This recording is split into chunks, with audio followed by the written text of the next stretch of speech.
Hi, John. Me or John Cromie?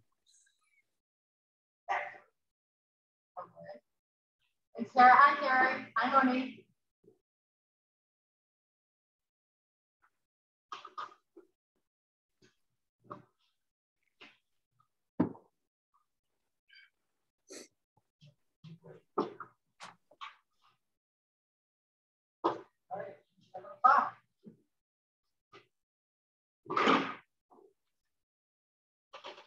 We'll start out and we'll see a copy of the minutes.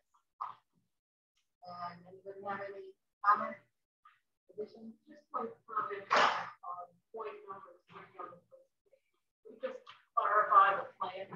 I thought the speaker was talking about was a plan of operations and maintenance for buildings. That would be just helpful, I think, just put that out. And then point B, which I think was my comment, if we can clarify that it was talking about the initial assessments for the hard assets, and that was on the first sentence, not make suggestions on building information. That's what it was about, on building information, and in prior meeting, extension didn't get us a lot of hard information. Those are just two small suggestions. Anyone else? Just on a housekeeping note, it seems that in the, we're looking at the Zoom meeting that's been recorded, the women can be understood and heard, but the men cannot. So men have to speak up. Oh, that's sorry, that was sexy. I figure it's because of the modulation of the voice, the lower pitch voice is just not coming through. Maybe that's it. Looks like it's converting a recording on the meeting that ended when the computer died.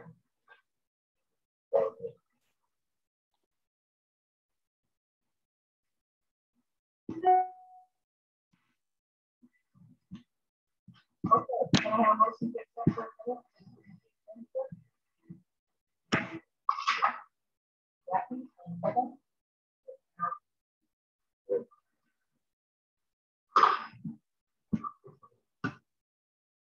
Okay, number 2 is we're going to be our speaker. Our speaker isn't coming tonight.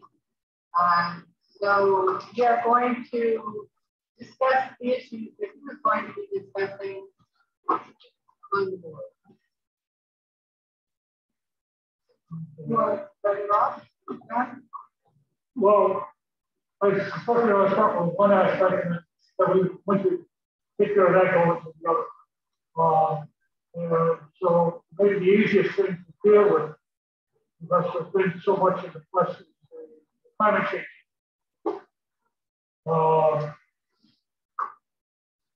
And also what's going to be, what some of the restrictions might be.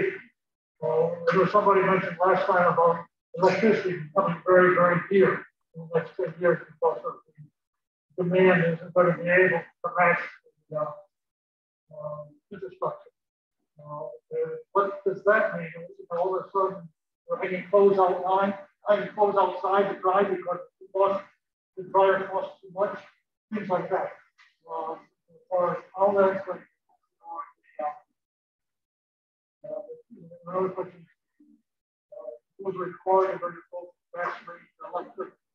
We don't really have it.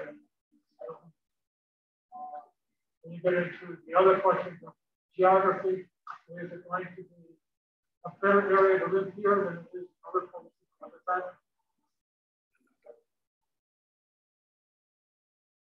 Just throw those 3 things up and get started. I just read an article today in the Times Union about, I can't remember what the group of the organization was, is in planning, down the line in terms of energy efficiency and monitoring your clean energy and stuff like that, the push to have any buildings built after a certain point only have heat pump type heating system, heating cooling systems, or geothermal kind of heating systems, so that any building built after, say, 2025, something like that, New York State would have to have those things, and then eventually retrofit everything else so that we're phasing out gas and fossil fuels and stuff like that. That certainly has implications for a village, certainly of this age, but also in terms of, I'm not sure how much new infrastructure would have built. It's something that you might be thinking about down the line in terms of retrofitting the structures that we have now. I'm glad you brought that up because I was just in New York City last week, and I heard that in New York City, effective, I don't know if it's next year or the year after, but all new construction in New York City cannot have anything to do with natural gas heating, which led me to think about geothermal and electric, and what are the other alternatives available for heating and construction. Right? And I thought about Boston Spa. I'm not sure that we're that far ahead of the curve in terms of implementing something like that. But I think that the largest city almost in the world is doing that. Is there any way to make sure that we're consistent?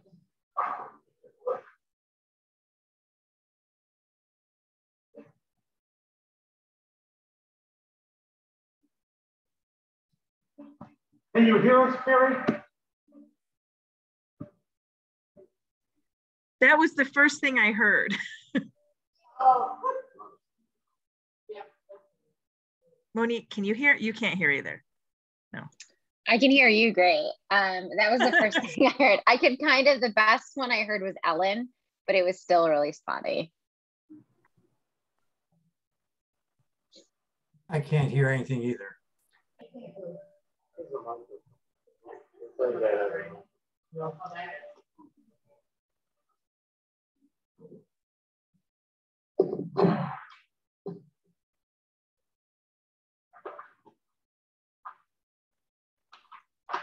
Does someone else at the table have a laptop that they could also just log onto the Zoom meet with and just leave the mic open?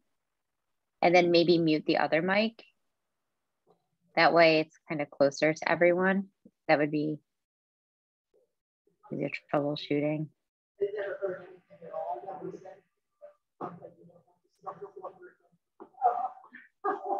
You're going to have to sit.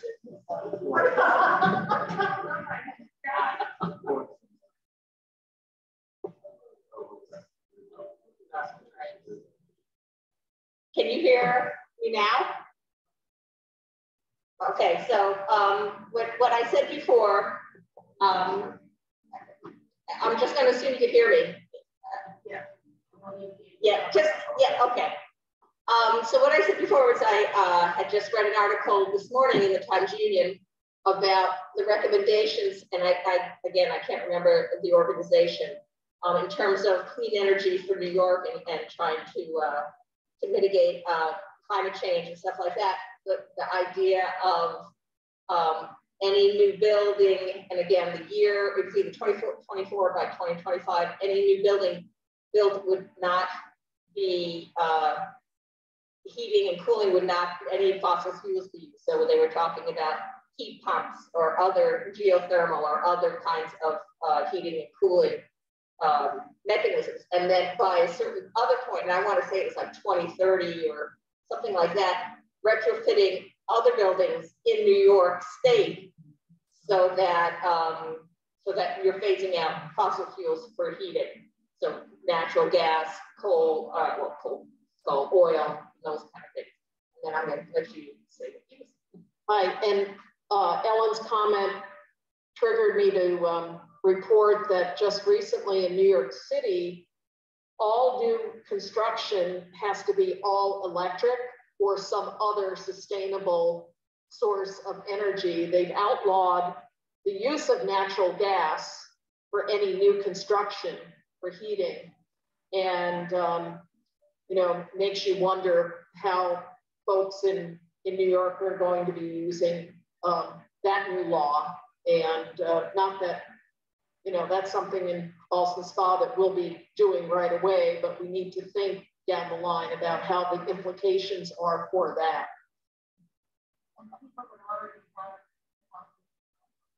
Doesn't apply, it's just new construction. Yeah, in New York City. And I don't know whether it was starting in 2022 or a year or two later. No, they didn't specify, but the primary, the primary heating cannot be any new natural gas. I think a yeah. follow-up on it too is that no more natural gas for. I think the follow-up to that, I think, is that not only for heating sources, but also for cooking, that they won't be laying natural gas lines for stovetops and ovens in New York City either. Again, I don't know how that expands out to here and what we're looking to do, but they're trying to phase it out at a consumer level entirely, maintaining wholesale natural gas energy production for now.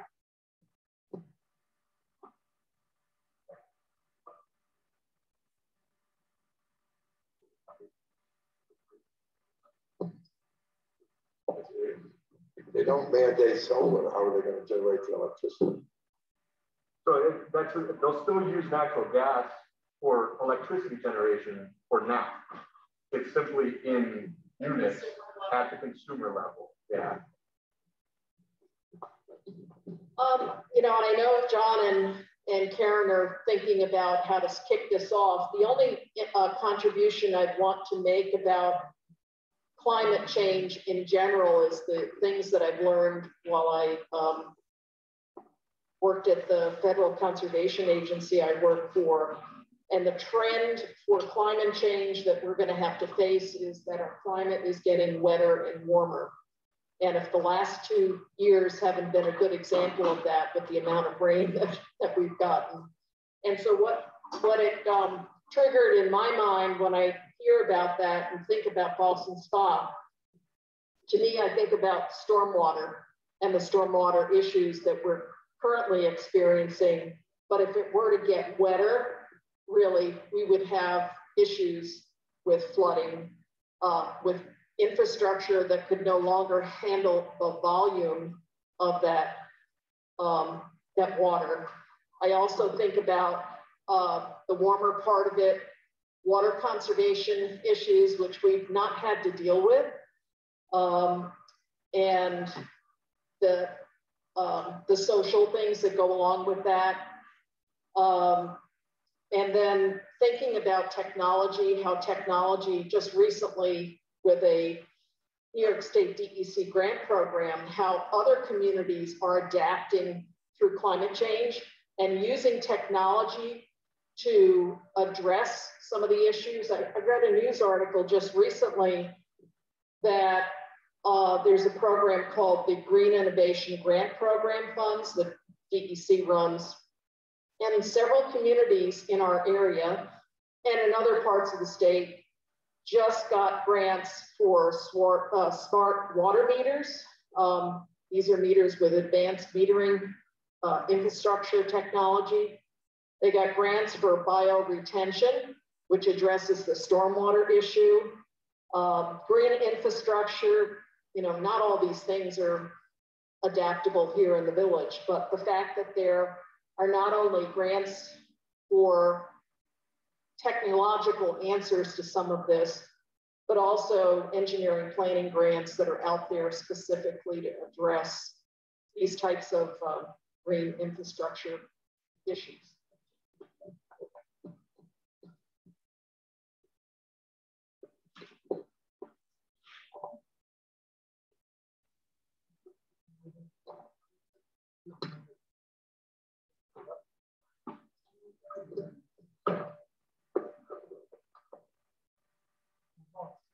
Yeah, I think I'm struggling to formulate a solid thought and a guideline and something that we can work off of here, but I do think it's important that we're not just thinking about one of these things separately from the others. So the stormwater issues, to me, as a part of what we're going to experience with climate change over the next 10, 15, 20 years, there are things that come along with that as well, right? I think in one of our first meetings, we talked about some potential floodplain issues as part of stormwater runoff.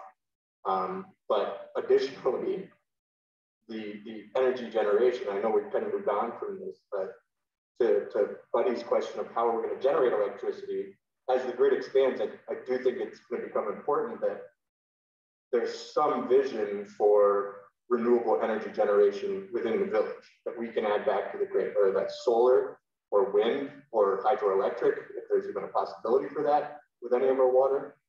I just think that needs to be something that we're considering here in addition to the geothermal possibilities for heating and cooling. What can the village do to also generate its own electricity to sell back to the grid?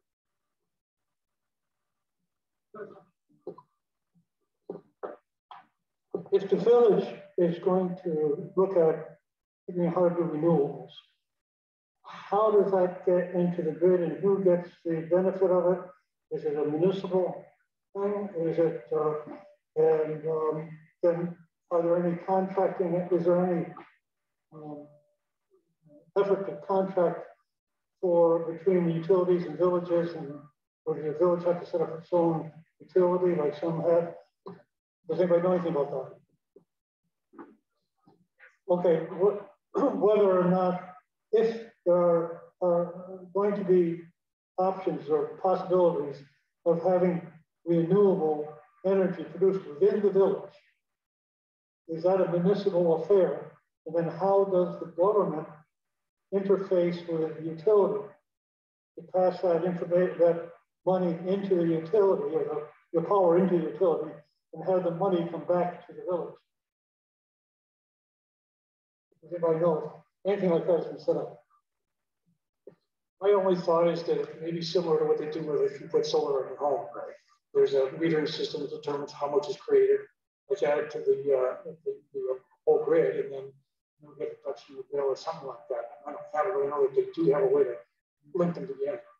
So the money would go into the treasury from the utility, into the village treasury. I think of what they do with the solar is they just deduct from your overall bill. There's not, in our area anyway, there's not usually a surplus. You know, in southern states there are. I know my sister has a place to which to get a check every month, but it just reduces your bill. Yeah, so I think another question then is how could village government encourage adoption of renewable as well? Would it be a municipal solar farm? Would it be solar panels on municipal buildings? Would it be some means of incentivizing personal adoption of solar panels? And I think the way that the local government would interface with the utility depends a lot on that, right? And any financial benefit to be seen from it, reduction of bills, would depend on how we chose to go about that in the end, as a village or as incentivization for individuals. I have a question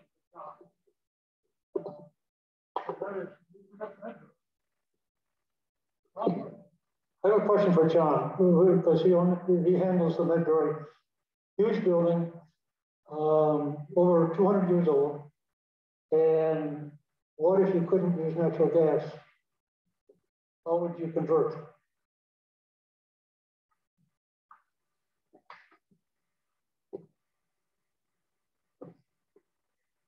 I would have to do everything electric, I think.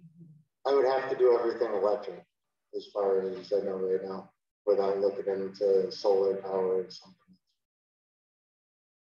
So, I mean, either way, if it's electric or gas, they're both really expensive right now. I don't feel like one's really cheaper than the other.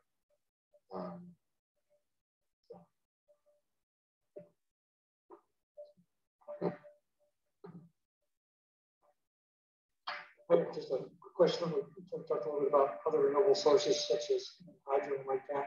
And then also we talked about the stormwater issues. So I know that with the interviews with the DPW, talked a lot about buildings and structures and things, but were any of the questions asked to the DPW about drainage, stormwater drainage?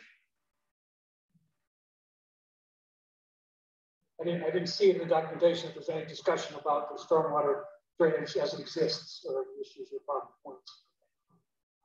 No. Yeah, the stormwater is going to be a whole month to accept. Oh, okay.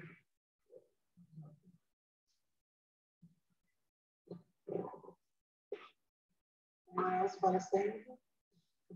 I think we've had great ideas to talk about, what we could present to the board, but I don't think we have anything specific.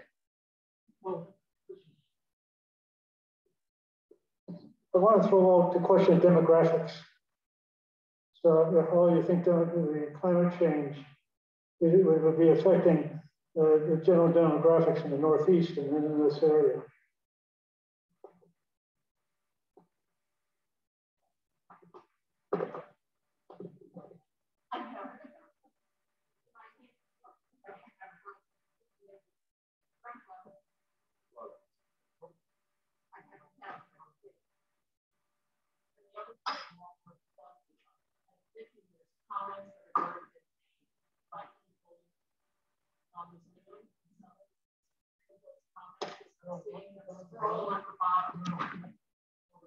It's a transcription. All right, you're going to think I'm crazy to say this, but believe it or not, I think with climate change, you may see people moving back to this area as people in the West and the South are experiencing extreme weather, either extreme floods, tornadoes, things like that, extreme dryness, fires, stuff like that. I think the Northeast, for some reason, is getting less. I mean, not to say that we're not getting an effect, but I think the effects on us are a lot less extreme than they are in other parts of the country. And, you know, we may not see it in the first 5-10 years, but I would say 20 years down the line, if we're not mitigating things, I think we will see people starting to come back to this part of the country just in terms of climate. So, I mean, that's something that you have to be aware of. I also think we're already seeing people moving. I think we're seeing an exodus. I know New York State has lost, especially, and upstate has lost. But I think that's part of it is COVID related. I think there are a lot of other issues that the reason why New York State lost population this past couple of years. I think that will reverse. And I think we'll see people moving upstate from downstate as well, as crowdedness and all those other aspects of climate change. You know, we talk about sea levels rising, people going to moving away from the coast.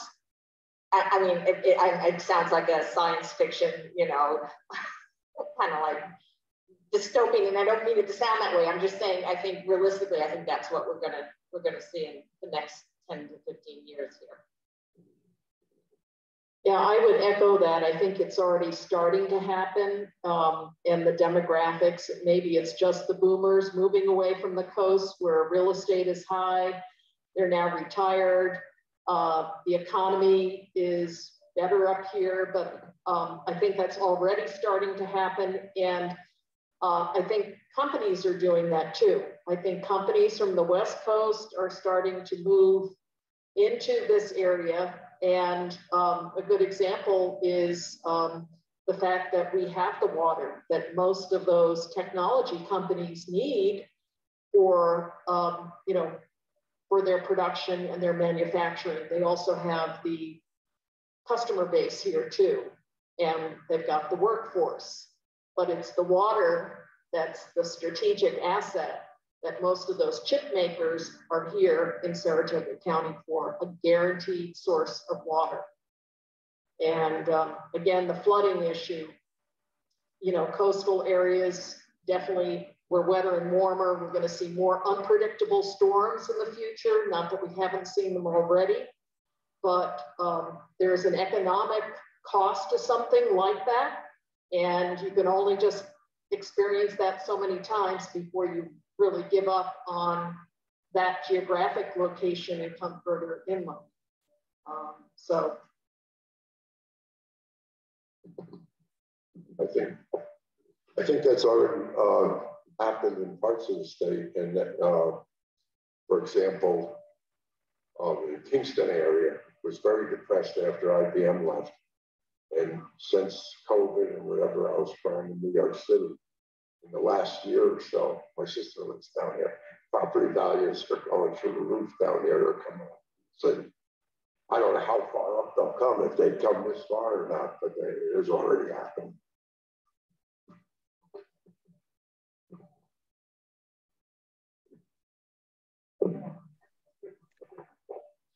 Can I jump in? Yes. Okay.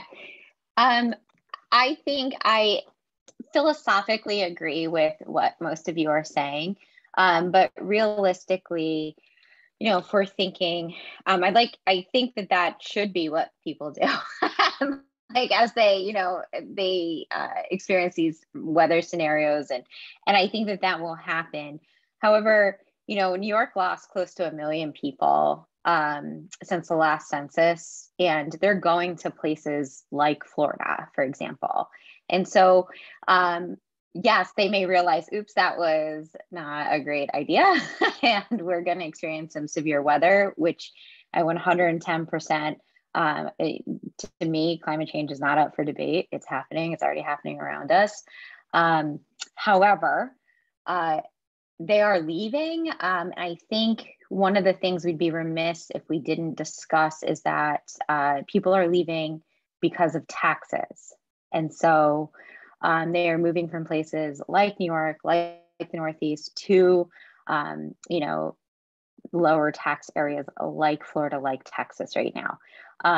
Long run, you know, I think the next 10 years, that trend will probably continue. I think we're looking at the 15, 20-year mark before people say, oh, geez, you know, as they get older.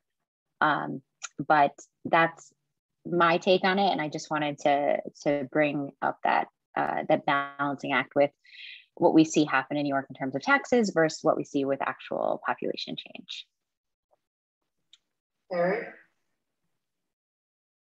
Carrie, did you want to say something? I was thinking that was a good point.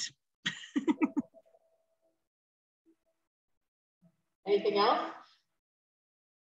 I think it's important. I think it's important to.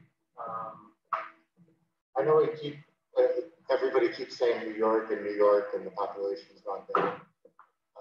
Saratoga County, where we are, I think we're trying to focus on, not the whole state, we're focusing on more or less the village in Saratoga County. I don't think the population's gone down at all. House prices have almost doubled in the last year and a half. Buildings have been being built faster than builders can even build them around here. So although maybe the population's gone down in New York City and Westchester and Long Island, where taxes are high and people don't need to commute into the city anymore because they're working from home. I think this area can't be compared to the rest of New York because we're much different as far as all that works. We're actually going up in population where almost the whole rest of the state's going down in population. And I think a lot of that population is either moving this way or moving out of the state.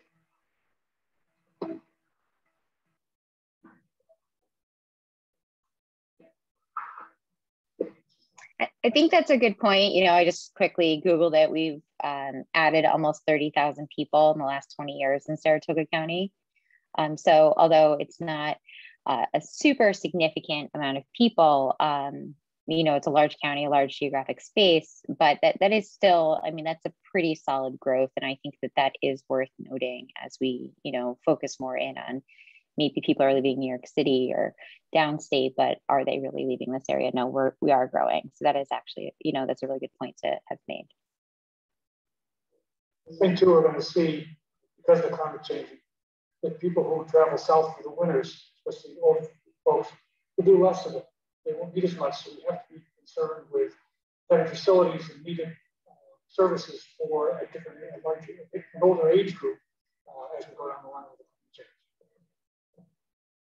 Scott, did you have anything to add to that? Yeah, I was just going to add, I don't remember exactly, but I think there was an article in the maybe Albany Business Journal when the census data came out that I believe it was town of Ballston and town of Half Moon were some of the top 10 fastest growing towns in the state. and I want to say town of Ballston was up like 20% from the previous census. Don't quote me on that, but that's what I vaguely remember. I have a friend whose husband is a commercial real estate agent, and she says she never sees him anymore. He is constantly getting calls from the New York area, businesses that want to move up here. Not people, this is for businesses that want to relocate their business up to Saratoga County. So that's a good sign too.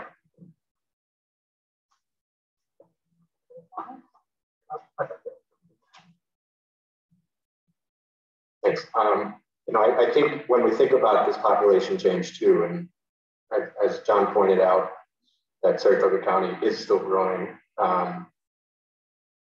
We know that right next door in the town of Malta, massive chip manufacturing plants that are growing. And I think to really highlight the point that was made earlier, Global Foundries has moved their headquarters out to the East Coast from the West Coast. And they're possibly the last, but I doubt that. So I think there is an opportunity for us in Saratoga County and here in the village, not only in terms of seeing additional development and population growth around us, but as climate change continues, we start to see more and more effects of it. There are economic opportunities that come along with that as well, I think. Even as basic as ecotourism, that folks who are coming up from urban areas that are going to get more dense, likely more polluted over the next 10, 15 years, are going to be looking for places that they can escape to for natural habitats, fresh water, clean air, all of these things that I think we do have some abundance of here in Saratoga County and in the village. We should identify those as resources that are important to take care of and to shepherd into the next 15, 20, 30 years.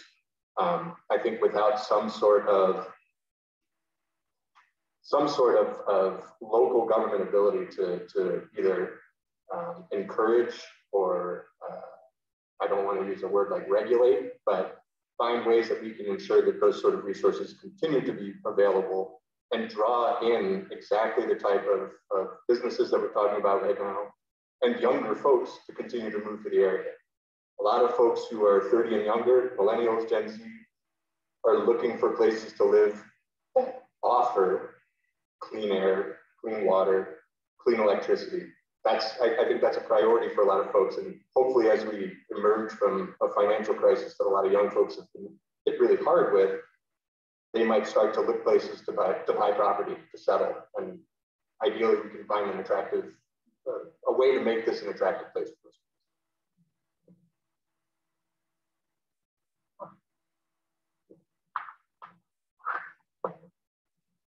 You were talking about and there's been quite a bit of talk about electricity. You were just talking about wanting to make sure there's clean air, clean water, and electricity.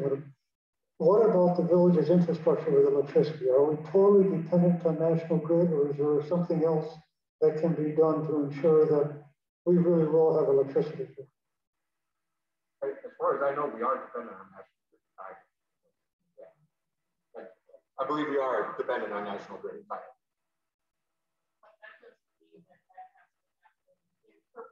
Right. And if the village really wanted to be a leader for climate change, they could use this topic as an example of demonstration for whatever next building project they have. Or adapt that next new build into a smart building, as other corporations and other governmental have done. Be a leader to show how there's alternatives to traditional industry. Or they could do that for businesses too. This brownfield development project going on in the village. Why not try to attract businesses that could use smart road building techniques in those focus areas and promote that and provide incentives and provide all sorts of other things that are within your sphere that could be done. Were you able to hear that? Larry? Were you able to hear her? About half.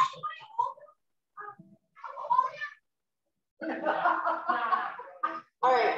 Well, there was a second topic that we want to hit tonight, and that's technology, right? You want to start off the technology section of this?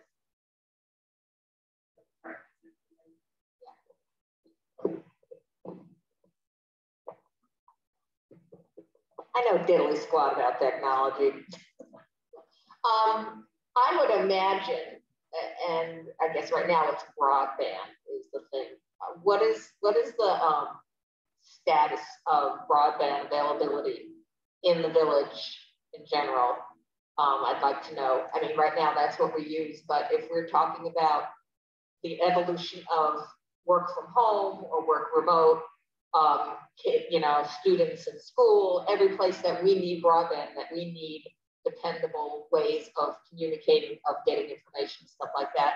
Are we in a position now, or are we going to need to definitely boost up whatever it is that we have currently as our status? And I don't know what that status is, so I'm just going to throw that out there. That, to me, when I think of technology, that is what I think of. That is the main way of information, communication. It's what we, you know, it's what we use now. And you know, until something else comes along, we're going to need to, you know, make sure that that is something that is available to every place, every home, every business, every. Yeah, I would concur with Ellen. When I think of technology, I do think of the infrastructure of high-speed broadband, but I know there's other technology that's coming from, you know, other locations. The one thing I wanted to find out, and I've never asked any of our trustees about this, but I understand the village does have a contract with a technology provider, both through Spectrum, and that's annually renewed each year. And I'd like to know more about the push and the pull relative to that contract, because there's some sort of a revenue sharing portion to that, but I'm not sure. I'd like to see this group maybe get some response on that. Relative to technology, there are other things that I think about when I think about the village. And the first one would be basically the human resource level. How many people in the village office, as an example, are using technology, are using the latest technology, are using technology that protects customer information, let's say for the water department billing, and other types of technology through DPW, using the latest and best equipment that might clean our streets of non-point source pollutants, and use the technology to, for example, compost those leaves that are on the ground that seem to be a problem for every homeowner in the fall. Composting that to then renew that resource and allow village residents to use that. Or in the water department, as an example, having these smart water meters tell us at a moment's notice, you know, who is the largest water using customer, or who is conserving water in the most efficient way. So that's what I'm thinking in terms of technology. And I don't know if as part of this process, this comprehensive planning process, we're going to look at that from the big picture of the whole village. But I think that would be something very helpful to include as part of this assessment of technology.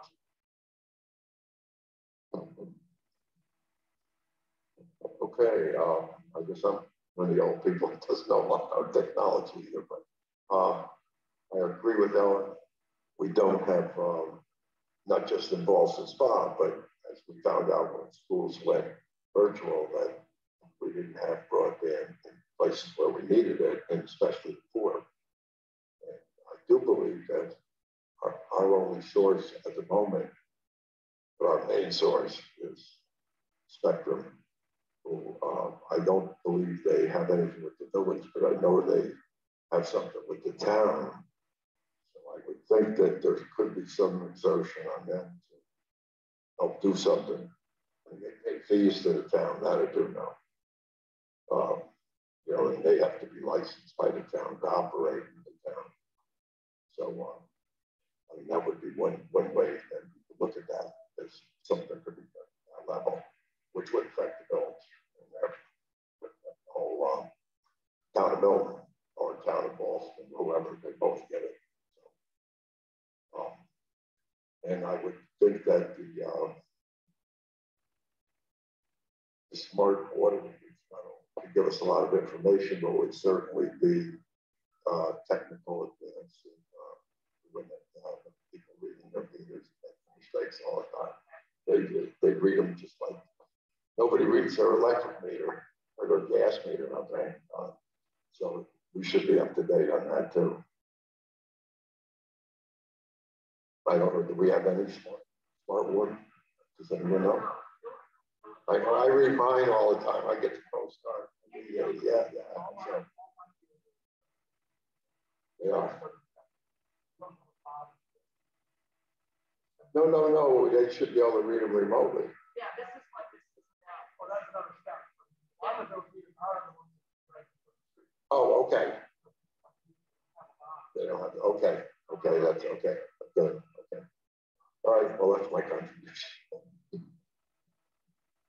One of the things I've been thinking about is the use of technology has caused people to be able to communicate very well without having to be face to face. And that has caused a great loss of membership in many of the organizations in the village. And if you look at a lot of the organizations, they're basically almost maintained by boomers. And they're fragile. And one of the nice things about Boston Spa is we have a lot of different groups, volunteer groups, and they actually make the community work. And I think information technology may be threatening it. And then what happens if we don't have the service clubs, if we don't have the social clubs, we don't have the friends of this or the friends of that anymore? What happens to our village?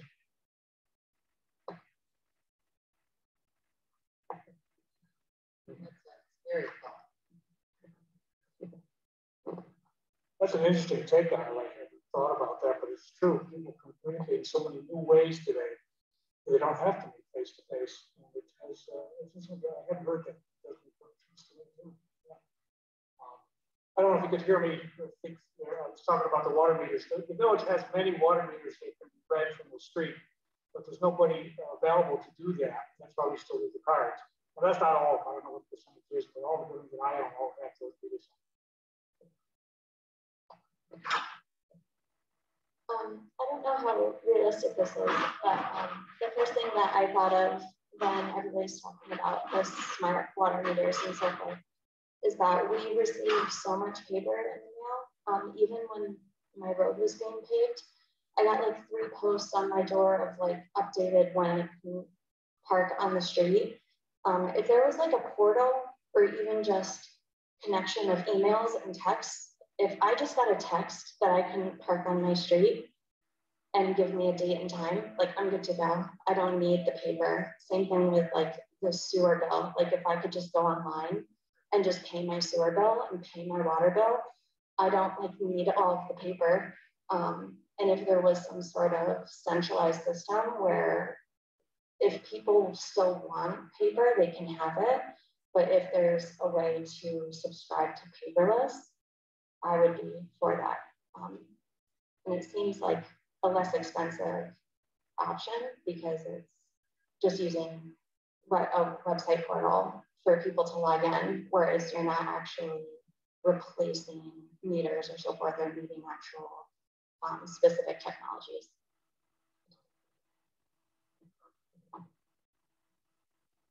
Thank you for raising that, because that's something that that my wife and I have talked a lot about. Is again, many young folks don't pay much attention to the mail that they get, the paper mail that they get. Hopefully, everyone in the village who's young is and paying their water bills on time. But in the absence of online portals, I think we're missing some efficiency, and we're probably wasting a little bit of money mailing things out to people. I think on the flip side there, we would likely need to hire a full-time IT administrator for the village in order to accomplish this. We would need to hire a full-time IT administrator in the village to be able to run all of these websites that can guarantee the protection and safety and security of our private information. I also wanted to touch on what Ellen, you started us off with on broadband. Right now, as far as I know, the village and everywhere around in the town of Boston and the town of Milton and Malta, we do have broadband. The future of internet connectivity is fiber optic, and we do not, as far as I know, have any fiber available in the village. I think if part of our goal here is to upgrade our infrastructure, both for technology and for all the other physical needs like stormwater, et cetera, that's something that we need to take into consideration, particularly as our data needs grow and expand, as the population grows, as we potentially see further investment of large technology companies in the area. That's going to be a drain on bandwidth that's available. It's important for, especially for many of us, I work remotely, I work from home. We pay for a business broadband connection that is great, but that's not available to everyone. We get it through the company that my wife works for. So I don't think that's something that everybody who works from home is able to capture. That means that their work experience is probably not great all the time. I also just wanted, last thing, and then I'll pass it on here, but I think it is a really good idea to reach out to all the village departments and get a sense of what technology they use and what technology, if they had an ideal state, we could get for them, and realistically what we might be able to accomplish over the next 5 or 10 years for those departments.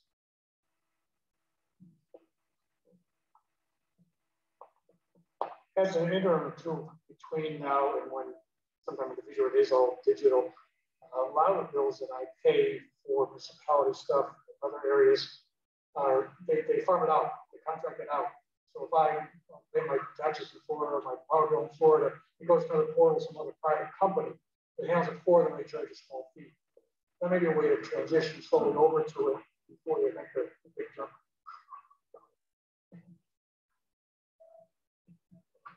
Carrie, Monique, Scott? I'll go. I have a lot to say as always. You know, it's funny, I hear the word millennial a few times in there, and I read this article the other day that referenced me as a geriatric millennial. So I'm not sure how I felt about that. You know, millennials, some have already turned 40, you know, and they do already have families and they're already here. And so I think that, you know, millennials, you know, really 1980 and on. So I think that there's that. One of the things that I completely understand talking about the service clubs, I often wonder, and this is, please don't anyone take this the wrong way. I think that millennials and Gen Xers and, you know, whatever the other, what are they, Zennials? I don't know. They're characterized as not wanting to get involved. And the reality is, I think they're not sure if they're allowed to. And if they don't know how to be invited in. And so I think that maybe one of the things that would be helpful is that, you know, maybe people who are part of these clubs, like reach out to your kids, to, you know, your younger neighbors, your younger families, and let them know that they can too have a seat at the table, and they don't just have to be those people who are actively looking for things. So I think there's a lot of, are we allowed to join? We don't know how to start. But I think that you know, is a good point. We need you know, people to continue these things. Absolutely. I'll quickly talk about the internet thing as well. I am a teacher at the high school. That hasn't come up yet, and so I have a lot of perspective on technology and how it needs to be improved over the last, you know, almost 2 years. And I could talk a long time about that. I won't, but, you know, we have kids who, even in the village, their access to the internet is just, it's very poor. Spectrum had to come out and actually replace the lines at my house from the pole to my house because they were so old. That even though I was like, I'll pay for anything. I've got a Wi-Fi repeater, the whole thing, we couldn't figure it out. And the lines are so old. And so I, as well, am interested in looking at that contract and seeing if we can get, you know, FiOS in, or, you know, some kind of competition to, you know, even drive down prices or make it more accessible for consumers. Things that I would love to see, I've talked about this before, but charging stations for electric vehicles, really talking about that. And we talked about replacing police vehicles. Our village is small. Partial, I just bought a hybrid. I'm a big fan of it, but why can't we buy electric police cars and electric vehicles? They are quick, you know, in our village that is not far. We don't need, you know, these massive things. When we replace them, we can start to set the tone and really, you know, look at the cost benefit there. I just read an article the other day that Troy replaced their streetlights with LED bulbs, all of their lights, and they saved thousands of dollars on their electricity bill. So I don't think they have to be these, we don't have to look at these big grandiose things all the time. I think little things like replacing LED, putting light bulbs in with LEDs can really go a long way. And then let's see, 100% on that electronic payment opt-in, opt-out thing. That was amazing. And then I think that, one last thing I want to say, I do remember right before Cuomo resigned, there was something put in place where there's low cost $15 internet available to New Yorkers. And maybe we could provide information on how people can access that information, how they can access that service. I don't personally know enough about that low cost $15 service, but that's there. And the school does give out Wi-Fi hotspots to low income families. I think we have about 200 of them. So that's also maybe just information for people to have. That's it. Thank you.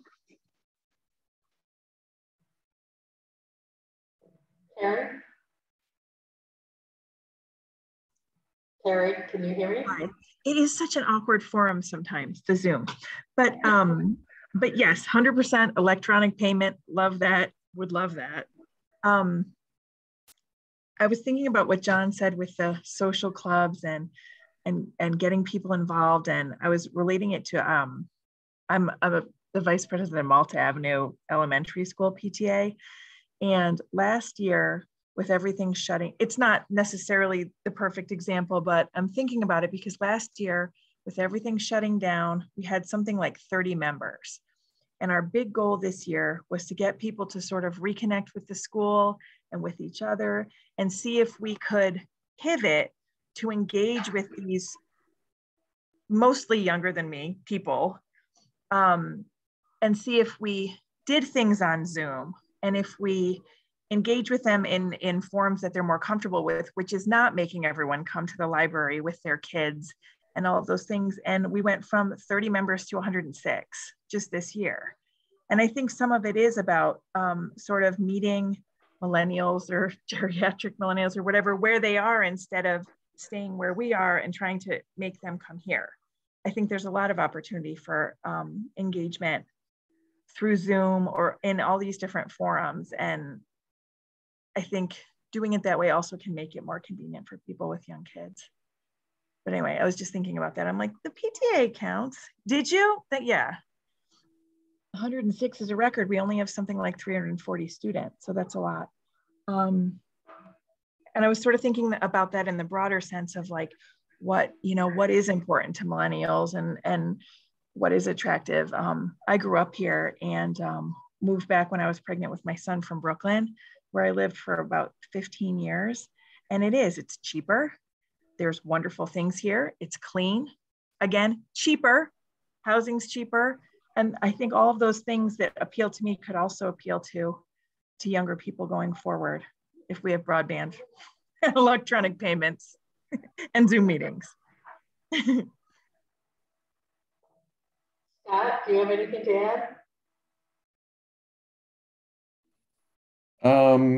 Let's see, I like all the comments so far. That I hadn't really thought about technology in terms of how the actual village uses technology as a municipality and as an administration. So it's interesting hearing those comments.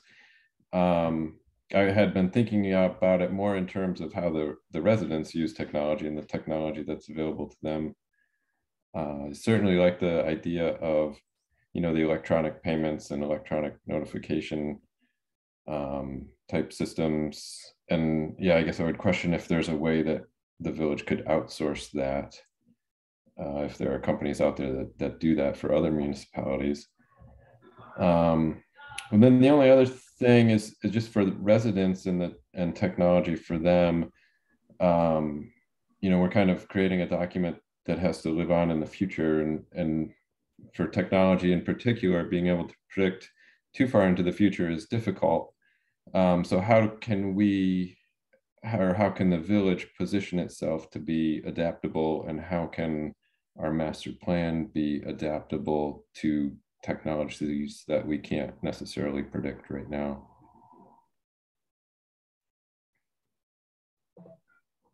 Okay, thank you. Rich, do you have anything you'd like to say? You've been hanging in there on our screen the whole meeting. If you'd like to add anything, please let us know. Well, I'm just, this is the first time I've ever paid attention to any meeting of your group. I am a person who owns a home in Ballston Spa, and it is a relatively new house that is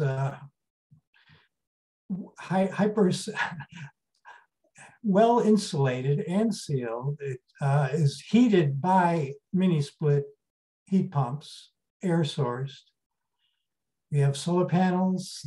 They produce all the electricity we need. So it's possible up here to have a house that could almost be off the grid, except that I do need energy from National Grid during the winter time. But overall, we can make more than enough than we actually use most years. So I'm just interested in knowing more about how maybe I could help with my expertise.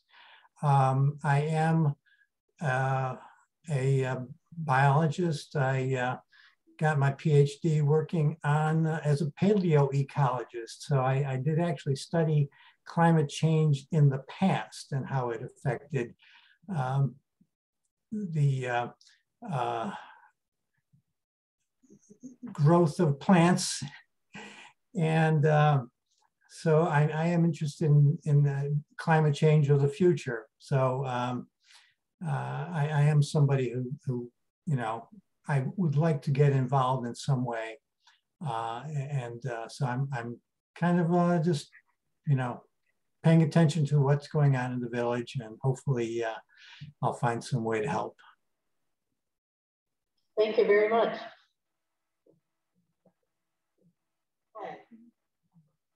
I have another question just to throw at the very end too, in reference to information technology. As more and more technology is involved in being able to keep track of stuff, our privacy is also decreasing. Do you see any effect of our loss of privacy and how things are going to be operating in the next 10, 15 years?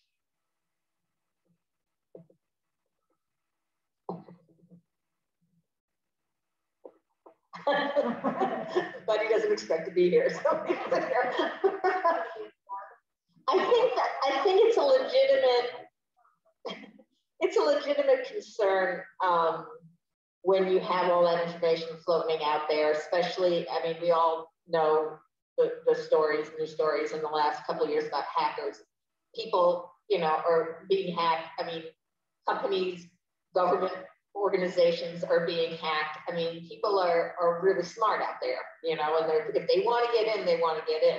So I guess, you know, we're thinking, yes, we want to have all this information out there that's at our fingertips, but we also have to understand the flip side of that is that it's out there for everyone to have. So again, you know, when we think about looking forward into the future and being able to do, you know, I guess we're like anybody else who's going to have that kind of technology, making things unhackable. Is anything really unhackable?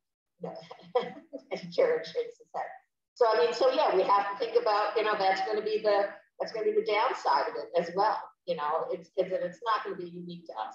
It's something that comes with the territory of technology.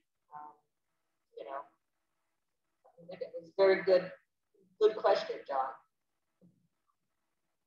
And it's your systems are only as strong as the last software update that you did, and as strong as the best training that you've given to your municipal employees about personally identifiable information and how to protect it. So if the village is not in the, you know, in the situation of doing software updates with the newest technology, antivirus software, knowing how to protect, you know, customer information, training their employees to do that, also training them to avoid scams, fraud, phishing, and everything else that's out there. They have to be a top-notch employer, training their own workforce, whether they sit in an office or they're out working directly with the village population. They've got to be a top-notch institution by providing training and getting the best people out there. And I like that idea of really having an IT professional on staff. That's the way it's got to be done. You know, if you're attracting world-class business corporations to the general area of the village, then you better have world-class, educated and savvy people on your staff.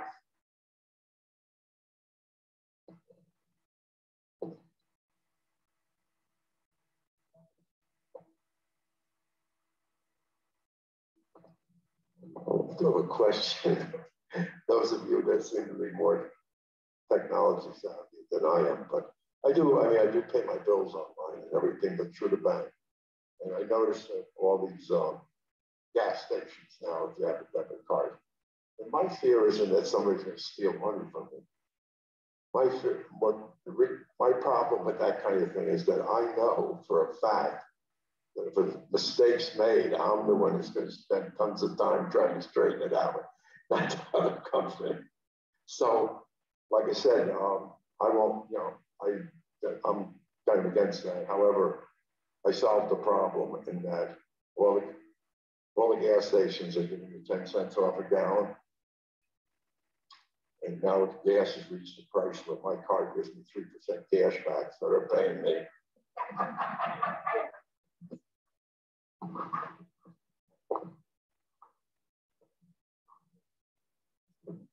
I've talked to my children about the privacy thing because they're, you know, on the social pages much more than I am, all day, every day, pretty much.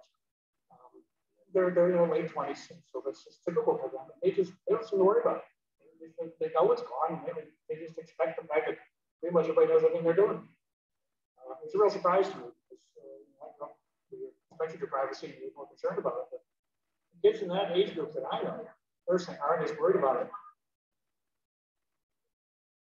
So I think going far enough forward, it isn't going to be as much of a concern as it used to be.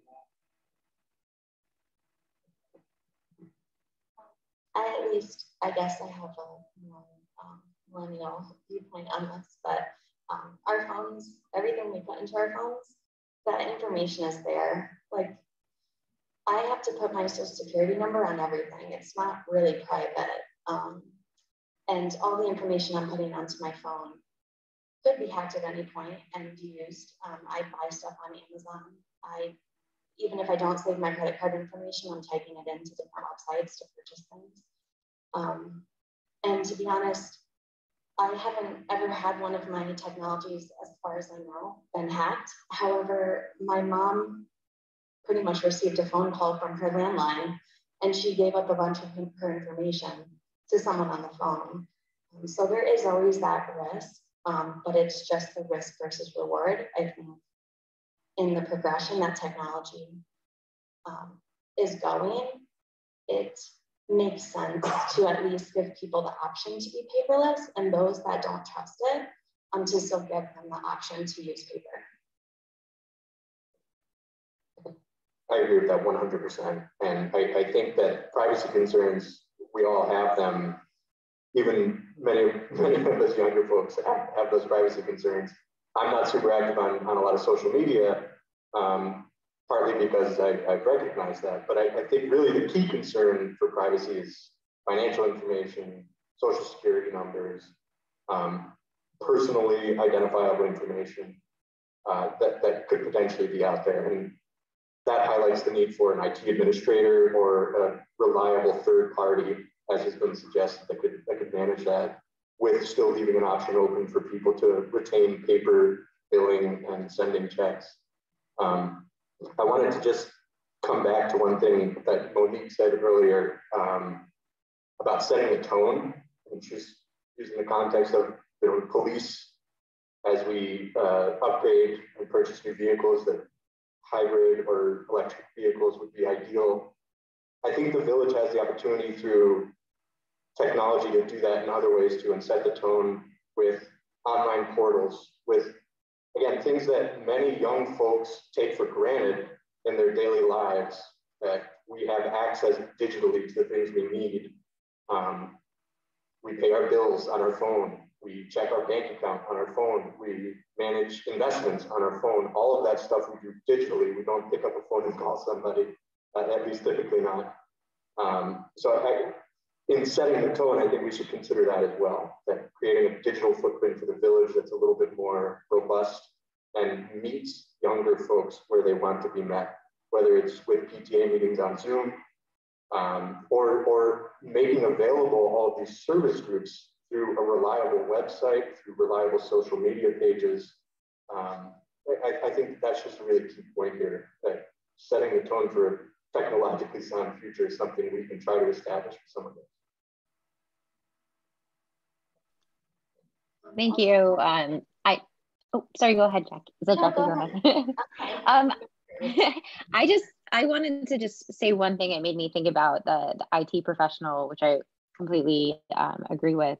At work, we go through trainings all the time about phishing emails, and many people, their identities have been stolen, their social security numbers, their privacy, and they don't even realize it. I think a few years ago, Aetna, one of the largest healthcare providers in the country, 130 million people, their private information was stolen. And that stuff is monitored. The other thing is, I wonder what the current risk is to the village from a ransomware attack in terms of payroll and healthcare.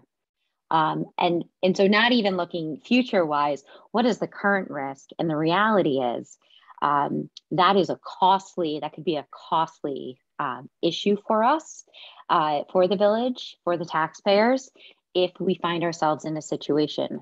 School districts have been held ransom for millions of dollars, healthcare, hospitals, in order to get back the information. And it's very difficult to track down these third parties who are most of the time coming out of Eastern Europe to get the money back. So I think I would really be interested in an assessment of kind of where we are currently to really evaluate what we even need to do going forward.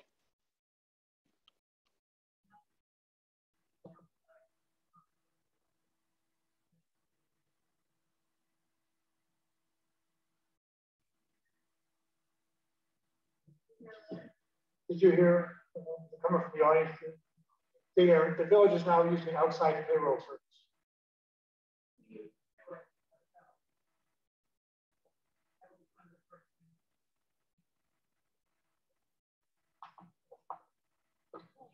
we're late. We've gone over our time. The only other thing on the agenda tonight was the Google Docs Central Repository that everybody should have gotten a link to. And do you have any questions about that? Did you think it was well set up? What we needed? Right, right. Okay. So if everyone before the next meeting takes a look at that, and at the next meeting, we'll pick up from where we are here and also look at that and make sure that everybody is comfortable with that. Any more comments from the screen? No? John? No. No. Anything, John? Okay. Then we will adjourn the meeting. Thank you, everybody on our screen here.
Yeah.